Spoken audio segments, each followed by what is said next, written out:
மேசராசி அன்பர்களே, துணிச்சலே உங்களுக்கு துணையாக இருக்கின்ற வருடமாக அமைகின்றன.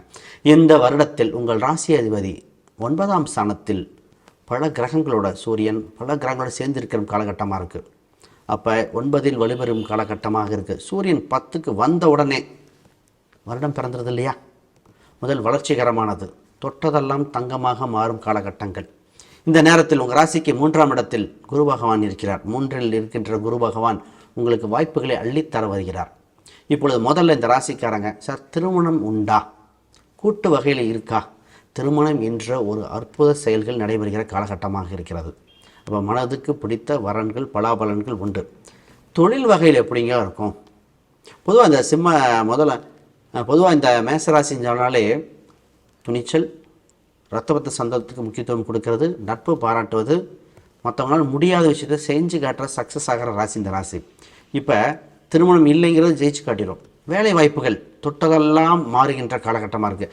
வேலையில் சக்ஸஸ் பண்ணிடும். ஏன்னா உங்கள் ராசிக்கு 6ஆம் அதிபதி நல்ல ஸ்தானத்தில் இருக்கிற காலகட்டத்தில் வேலையில் ஜெயிக்கிறதுக்கு வாய்ப்பு பிறக்கும். 12ஆம் இடத்துல 7.5 சனி இருக்கா இல்லையா அப்படின்னு ஒரு கேள்வி வரும்.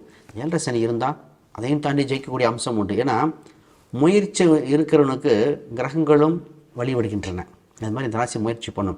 6ஆம் இடத்துல சனி பகவான் இருக்கனால வெளிநாடு வெளி மாநிலம் சம்பந்தப்பட்ட வேலைகள் அற்புதமாக இருக்கும். அதுக்கப்புறம் குழந்தை பாக்கியங்கள் இதாங்க. நிறைய பேர் குழந்தைகள் இருக்கா இல்லையான தத்தளித்துட்டு இருந்தாங்க, மன வருத்தம் இருந்தது இல்லையா?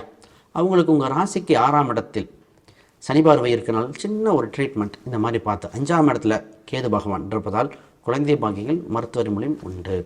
பிஸ்னஸ் எப்படி போகும்? நாங்கள் பிஸ்னஸ் பண்ணிகிட்ருக்கோம். உங்களுக்கு 10ஆம் ஸ்தானம் 12இல் இருக்கார். பிஸ்னஸே அடுத்த ஸ்டெப்புக்கு வளர்ச்சி பெறுகிற காலகட்டம். ஆனால் கொஞ்சம் யோசித்து செய்ய வேண்டும். பெரும் முதலீடுகள் மட்டும் தவிர்த்து விட்டால் அற்புதமான வருடமாக இருக்கின்றன. மன மகிழ்ச்சியும் குடும்ப சந்தோஷத்தையும் அற்புதமாக இருக்கிறது. ஆன்மீகத்தின் மூலம் உங்களுக்கு அனுதினமும் சூப்பராக இருக்கும். யாரை வழிபட்டால் இந்த வருஷம் சூப்பராக இருக்கும் சார்? முதல்ல அனுமனை பிடிச்சிக்கங்க. ஏன்னா சனி பகவான் சனி பிடிக்காத தெய்வங்களில் அனுமன் இருக்கார். அடுத்தது பஞ்சமுக விநாயகர். ஏன் சார் பஞ்சமுக விநாயகர்? பஞ்சமஸ்தானத்தில் கேது பகவான் சஞ்சாரம் செய்யும் காலகட்டத்தில் பஞ்சமுக விநாயகர் அல்லது குழந்தை வடிவத்தில் இருக்கிற விநாயகர், கற்பக விநாயகர், இந்த வடிவத்தை வழிபாடு செய்யும் பொழுது நிச்சயமாக அற்புதமாக இருக்குது. நீங்கள் தலை நிமிர்ந்து நடக்க இந்த வருடம் அற்புதமாக இருக்கின்றன.